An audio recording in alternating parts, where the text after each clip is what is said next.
it's expected that anytime between now and next week, the Parliament will convene and endorse the Prime Minister's proposal for reshuffling of the government. And of course, the Prime Minister is also expected to defend the plan of his government based on the motion to endorse the remarks made by the President, and that will soon be followed by the reshuffling of the government. But like I said, I cannot give you specific date, but between now and next week, at the very least, you would expect that to happen. Well, with regard to the internet, it's still my contention that the internet is working, although there has been ban on mobile data services. And of course, when the government assesses the situation and feels that mobile data services could go ahead without threatening the implementation of the state of emergency, then it will immediately switch it on. It will depend exclusively on the assessment of the government. With regard to the gains made after the implementation of the state of emergency, what we can say is that we have been able to arrest the rate with which destruction was being visited upon our people. The violence has been controlled, and we have created a situation where people are now in a position to go about their normal lives without fear of being attacked. Many investments, and of course many plants and factories are back in business, and security and stability has been restored in many parts of the country, but it's still a work in progress because a lot remains to be done in terms of ensuring that the kind of stability, that kind of normalcy that is now returning is in fact sustained for as long as it is necessary. But obviously it has created an opportunity for the people to distinguish between the wheat and the chaff, as it were, and what we have is now a more or less stable situation returning. Yes, arrests have been made. People who were involved in killings, who were involved in destruction of property, suspects who have been suspected of committing all sorts of crimes have been handing themselves over, and in many cases the security forces under the command post have also been stepping up their efforts to make sure that individuals who've been responsible for the killings or the destruction of property are duly accounted for. And as the state of emergency clearly points out, we'll definitely have rehabilitation programs. In many cases, those people who have handed themselves over within the prescribed time duration will benefit from the kind of amnesty that was given them. We can roughly say that the number of people who have been arrested as a result of their involvement in the destruction of properties has been very significant, and this will continue. The rehabilitation, sometimes it could take a week, could take 2 weeks. There are also people who will have to have their days in court, based on, of course, depending on the gravity of the crimes they have been involved in. Of course, illegal weapons have also been retrieved from many parts of the country. This is one area in in which the command post has been very, very successful, I would say. But in light of the fact that there are thousands of illegal weapons in many parts of the country, I know this is going to be a very tall order, but the government and the security command post will continue to take measures to make sure that these illegal weapons are retrieved, and no one who is interested in violence will lay their hands on. With regard to Somalia, I think it would be an explanation of sorts is in order. In Somalia, our presence in Somalia is of two kinds. The first is under AMISOM. We have a few thousand troops under AMISOM who have their own sectors. But at the same time, we have also additional couple thousand troops who've been helping AMISOM forces and supporting the federal government's forces, and they have been actively involved in fighting Al-Shabaab. But as we have been saying time and again, while the AMISOM forces our forces under AMISOM will continue to carry out their missions in Somalia until their mandate expires, or as long as their mandate lasts. The troops that we have sent to Somalia on our own do not necessarily have to stay there as long as AMISOM does. So the recent withdrawal of our forces from Halgan was part of our decision to move that contingent, which is not part of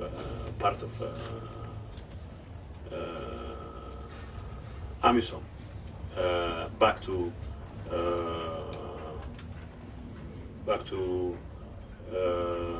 not necessarily to Ethiopia, but it will depend on the next decision by the government. But the assumption all along was that the international community will continue to support the Somalia National Army in taking over places that have been liberated by our forces.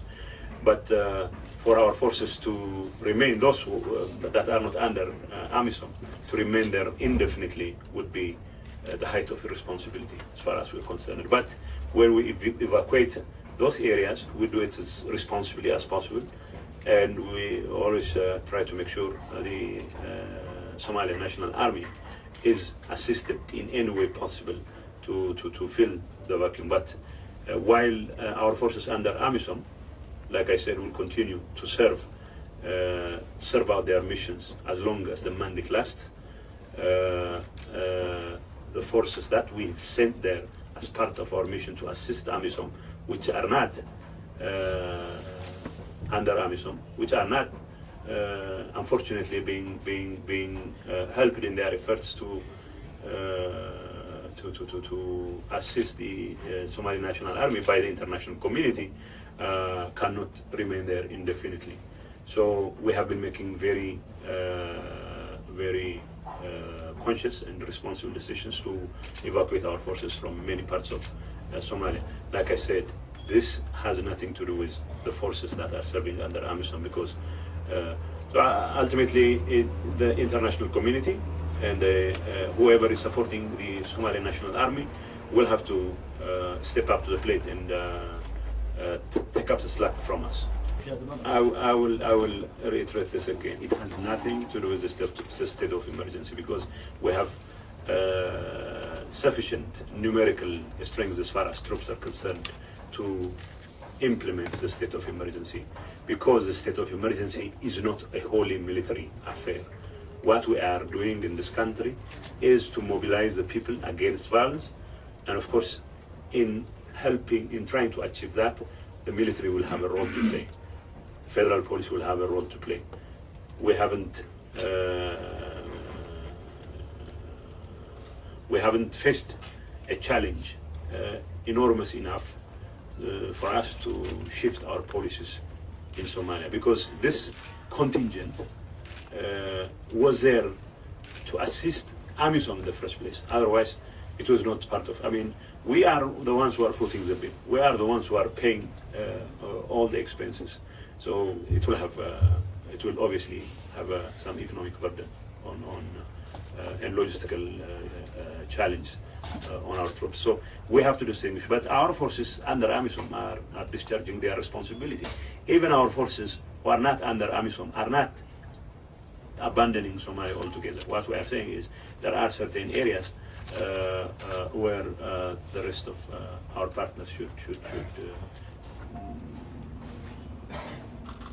take up where we leave off. What is the size? What is the size of this contingent? And also, has the Ethiopian government requested for the size for AMISOM to be expanded size-wise? Well, the Ethiopian government doesn't have to request for the size of the AMISOM to expand. I know discussions have been in the works with regard to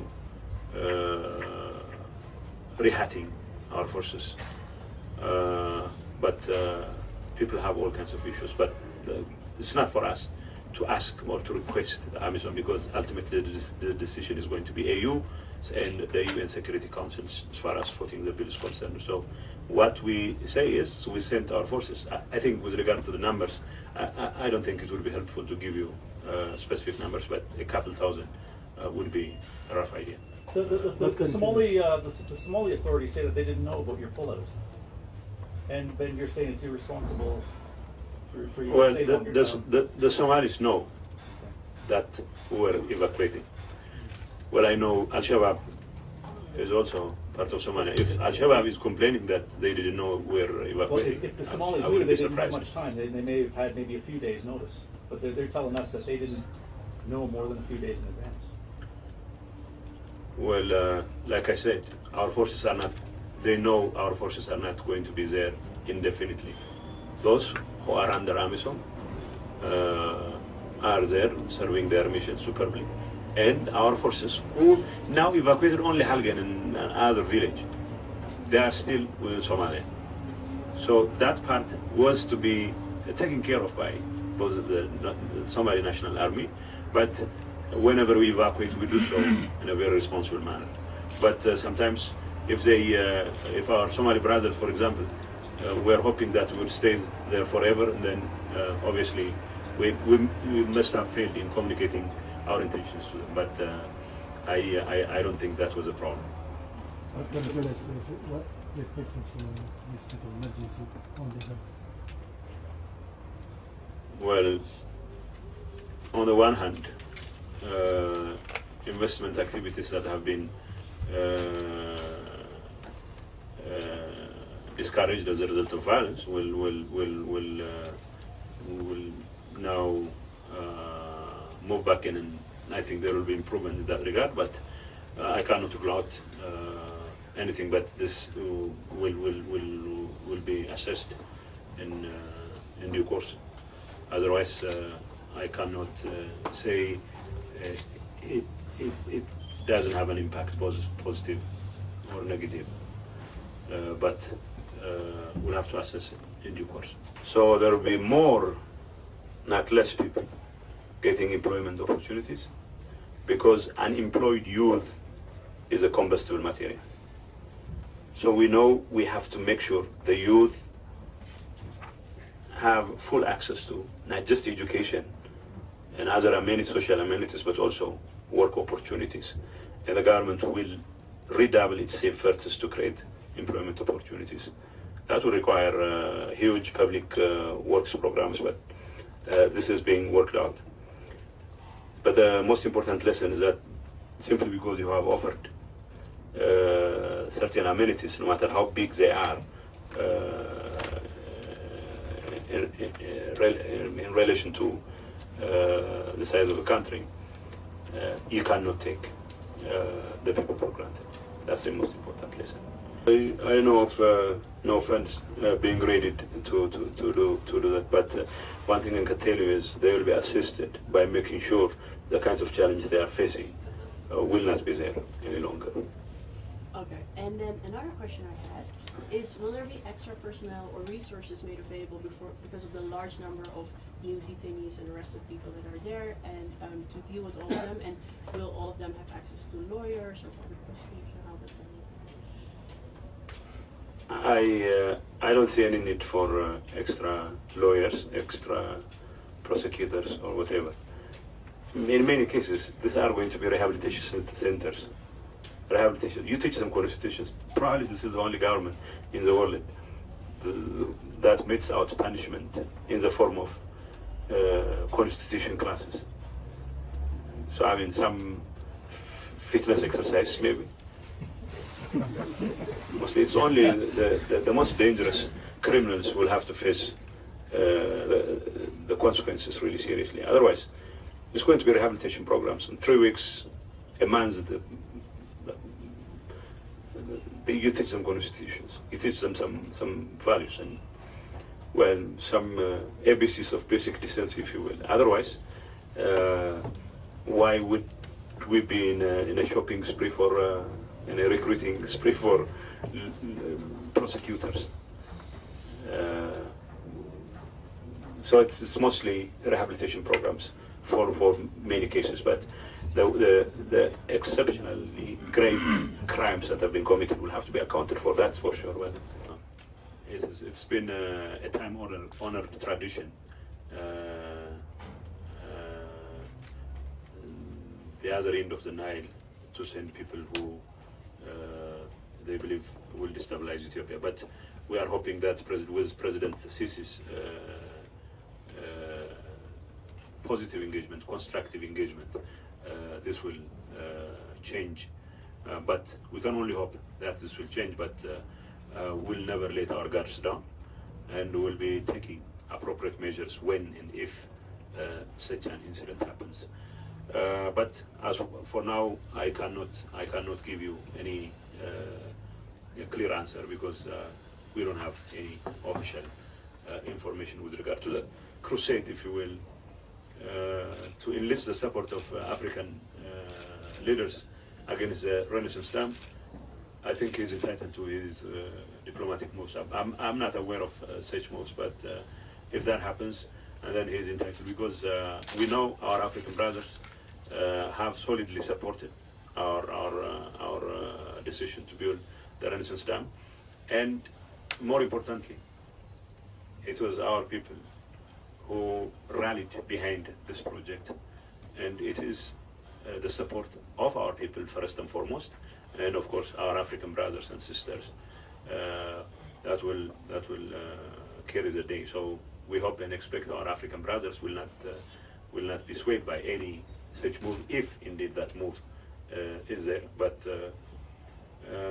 my understanding is that we have had arrangements with the Egyptians and Sudanese to work out whatever differences we have with regard to the specifics of the Renaissance Dam, and the technical committee, the companies which are supposed to conduct the study have already been selected, and the agreement has already been signed. And if the Egyptians, our Egyptian brothers, decide to make a backdoor move to sabotage the Renaissance Dam, I hope that is not the case. But if it is the case, I don't think that will have much of an impact, because we know our African brothers are fully behind our construction, our building of the Renaissance Dam, and more importantly, our people are fully behind it, and we're determined to carry our mission through. One question I forgot, Aaron's question: which ministries? I mean, we are talking about reshuffling of a cabinet. It's not about targeting this ministry or that ministry. So you shouldn't be surprised if this is going to be my swan song as well. So whatever is deemed necessary to address the political, economic, whatever challenge we are facing will be subject of review. And it's not for me to determine which ministries, because ultimately it's the Prime Minister who will come up with the list but it is the reshuffling of a cabinet, not a measure targeting one ministry or another. One of the rationales for the state of emergency being the diplomats' involvement in supporting the violence. Well, I cannot rule out the possibility of a diplomat supporting the violence, but that was not the rationale for declaring state of emergency. The state of emergency was declared because we had violence that was by nature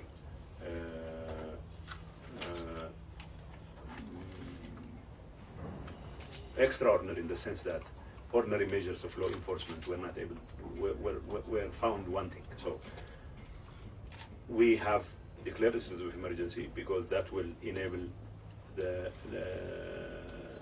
command post to take extraordinary measures to address this extraordinary challenge.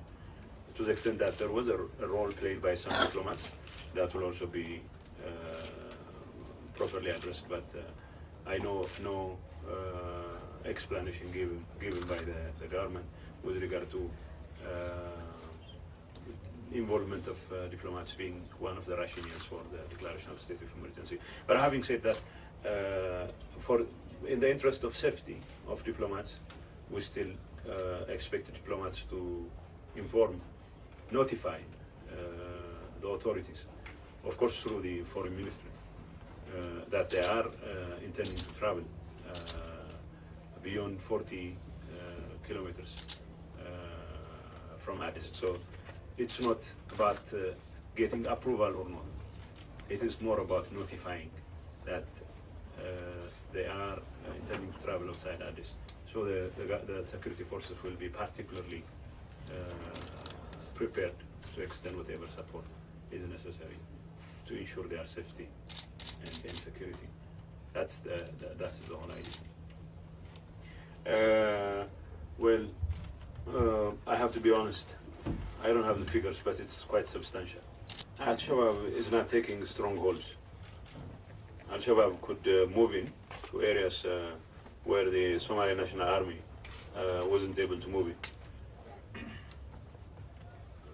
Because in the past, Al-Shabaab was roaming South Central Somalia because the Somali National Army wasn't there.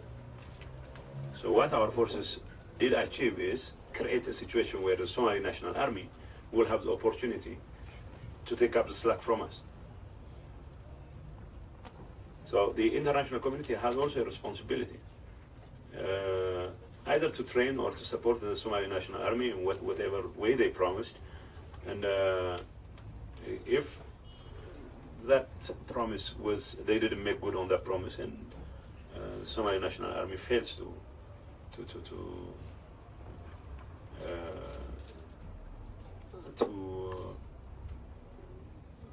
discharge their responsibilities. And of course, as they say, nature and Al-Shabaab abhor vacuum, so they just move in those areas. But we'll always make sure Al-Shabaab doesn't pose a threat, significant threat. But like I said, it is also a responsible thing for us to expect both the Somali National Army and the international community to take up part of the responsibility. The state of emergency is only a short-term solution to address law enforcement issues. But the real solution, sustainable one, is a political one. The government intends to reshuffling the government is one of the agendas the government had put in place. But that's not enough, and we have to continue to have dialogue with stakeholders who are in the business of articulating the interest of the public.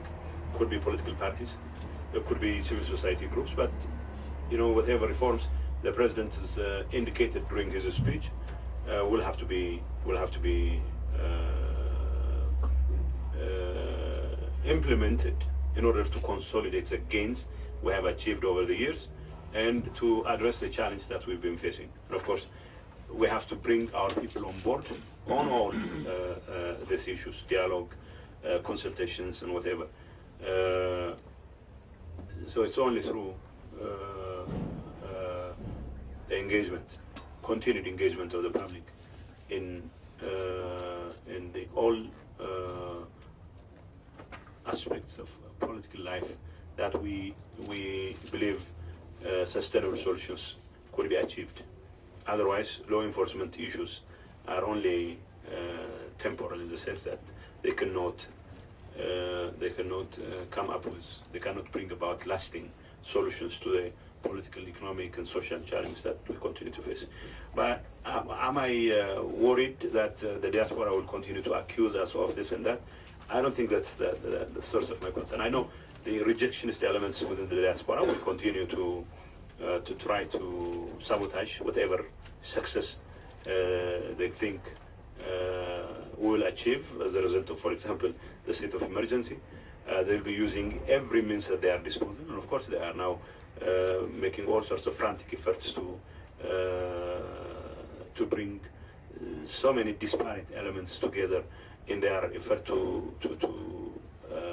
dismember this country. But the most important issue for us is, as long as people are inoculated against such rejectionist agenda, people are inoculated through constructive engagement against such political as well as religious extremism or any extremism in whatever form it might appear, I think we'll find sustainable solution to our problems.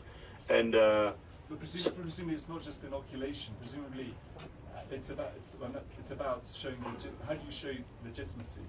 Oh yeah, I mean, it's not about. I mean, legitimacy of the I think, I mean, the legitimacy is a function of whether the government continues to deliver on its promises, whether people feel represented, whether people feel their questions, their demands are met. So we'll continue to meet the demands of the people. We'll continue to engage with the people, address whatever issues they have, and ultimately legitimacy is a function of whether or not the government continues to do whatever it takes that a legitimate government does, whether it keeps on delivering on its promises. That's the most important issue. So the promises are not just about bread and butter issues, but also rights, freedoms, and all those things. So the government will do everything within its power to make sure that its promises to its people, both political, economic, and social, are fully met. And that's the only way we can continue to ensure our legitimacy. But one of the big accusations is that it hasn't been keeping its promises. That's why people are protesting. So what's it going to do differently to show people this time it is keeping its promises? Well, I don't agree with you that the government has been consistently breaking its promises. There are times when, look, you seem to be lumping all the protesters together. Those rejectionist elements in the diaspora are not interested in any improvement whatsoever by the government. They are in the business of denying everything the government has achieved. People have benefited from the wide array of economic and social successes that have been achieved over the last 15, 16 years. And yet you have diaspora elements who just deny flat out that this government hasn't achieved anything. I mean, you have this funny, sometimes absurd argument on the media that our growth is not just 11%, maybe it is something like 8%. 8% growth is something the rest of the world would kill for. But the rejectionist elements, out of their depths, to try to belittle the performance of the government. So we're not particularly worried that people halfway across the world who have always been in the business of rejecting whatever success story there is would find it inconvenient for them to accept that we are restoring our legitimacy or credibility. What matters to us is whether our people feel that their demands are going to be met, and of course we'll make sure that that happens. And that's the only way we can. But internet and all those things, mobile data and everything, they will be restored, that for sure. And that's not going to take forever. believe me. No, don't contact terrorist groups. That's what I continue. I wouldn't be surprised if you are having macchiato with a guy who works for Human Rights Watch. That's not what we're talking about. Human Rights Watch didn't create a problem in this country. Theodorus was referring to the role these organizations have in precipitating the crisis. Now, the government has been very consistent, very clear. This has to do with mostly the frustration of the youth at unmet expectations. We either have to manage expectations or we have to continue to do things that will meet the expectations of the youth. But there are rejectionist elements both in the Ethiopian diaspora as well as external groups who are taking advantage of such frustrations and hijacking the process to their own selfish ends. That's what we're talking about. And Human Rights Watch, there is no love lost between this government and Human Rights Watch. Human Rights Watch is probably the most incorrigible offender as far as putting everything, every blame on the government goes. And the Human Rights Watch, they are not only incorrigible offenders, they are also absolute liars. They come up with all kinds of statistics even before their plot is hatched. I mean, the number 400, you remember, last November, Felix Horn or whoever, I mean, the researchers, self-styled researchers from halfway across the world just come up with numbers of victims. And that number doesn't change. So do I worry that this number will all of a sudden grow to 10,000 and 20,000? That's their modus operandi. They make sure violence or anything of the sort in the name of protests eats away the legitimacy of the government.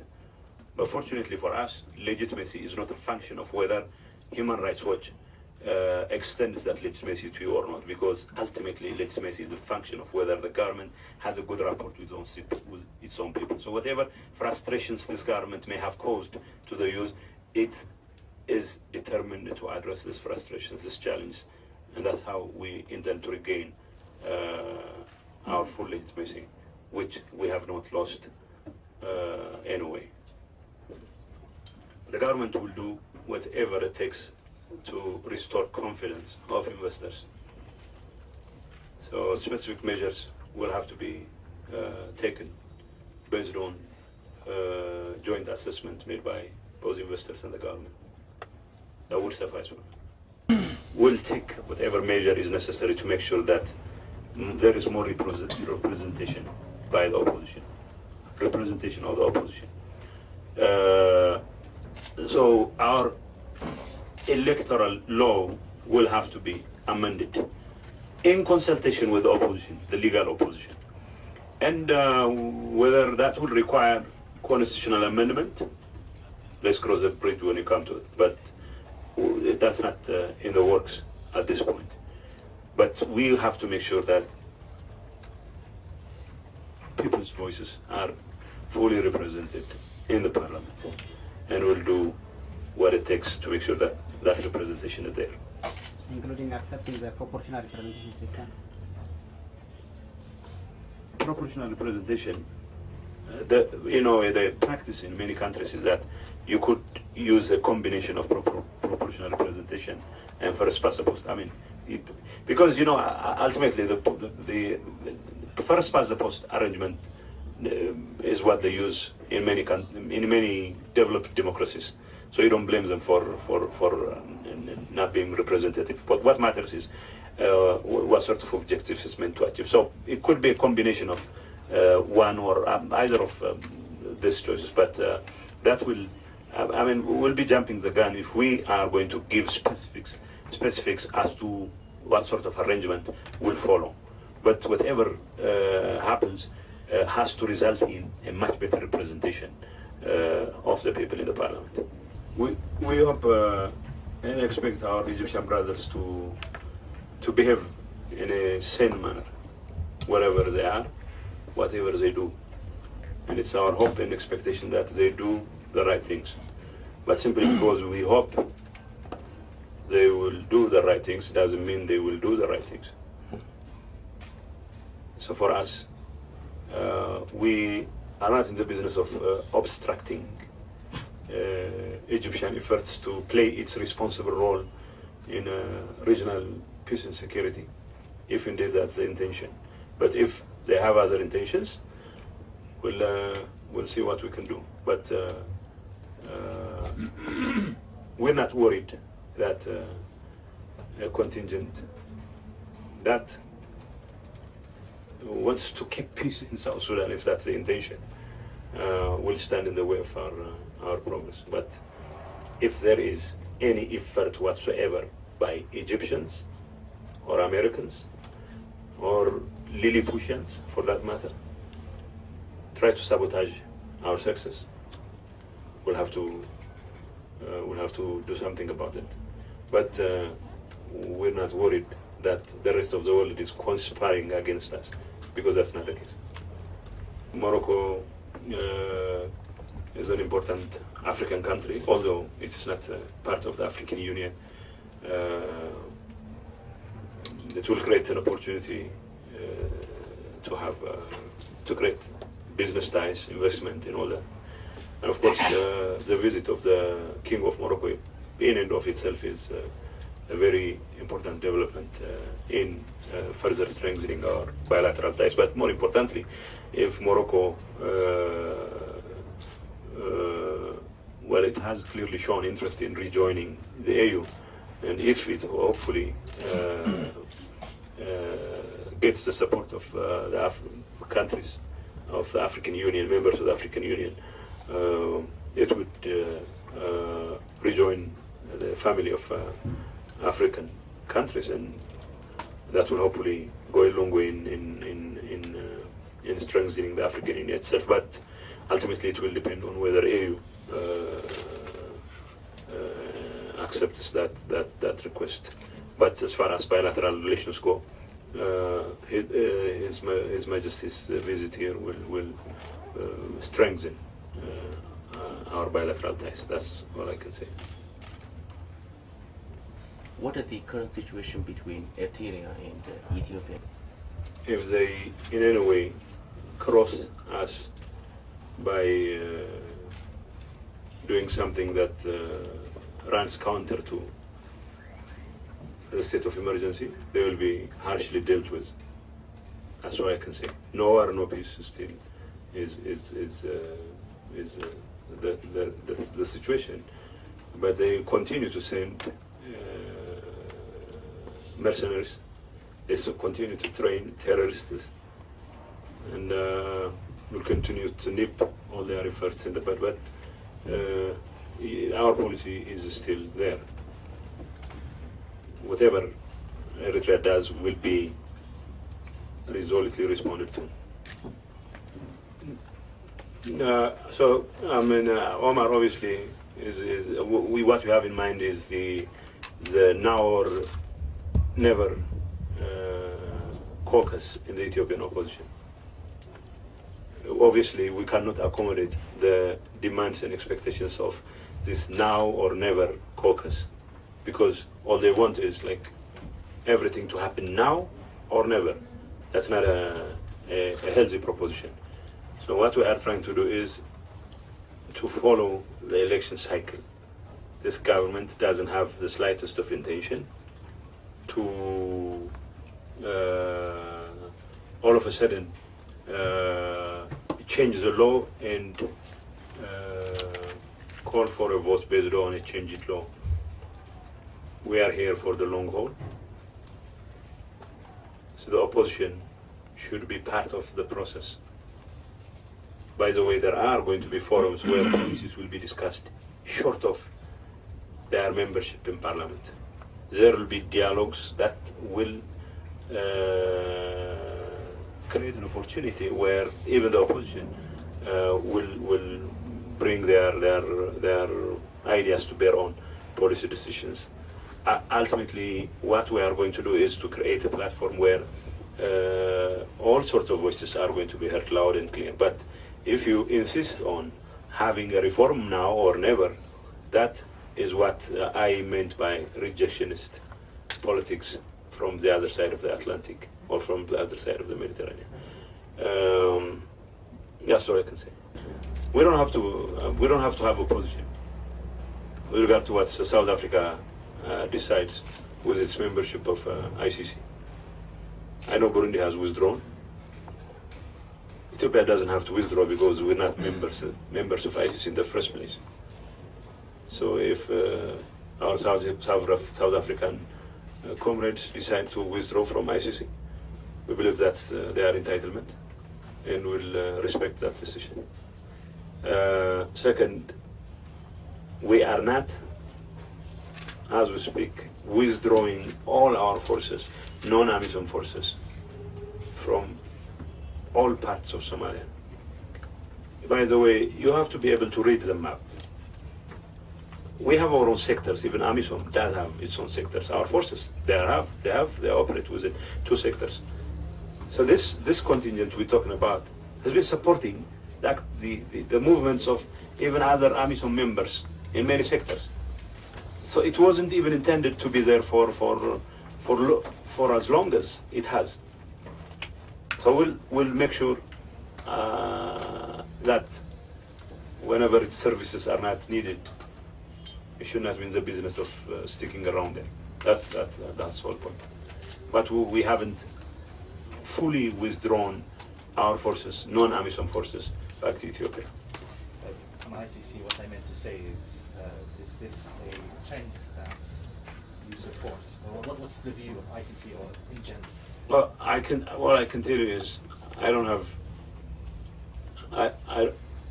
have neither love nor respect for ICC. I would not be surprised if the rest of Africa shares my opinion. What the government has learned, the most important lesson is that you don't take people for granted. You can extend all the services to the youth, send them to schools, you build them universities, but you have to also create work opportunities sufficiently broad to absorb new needs, new demands. That's one thing.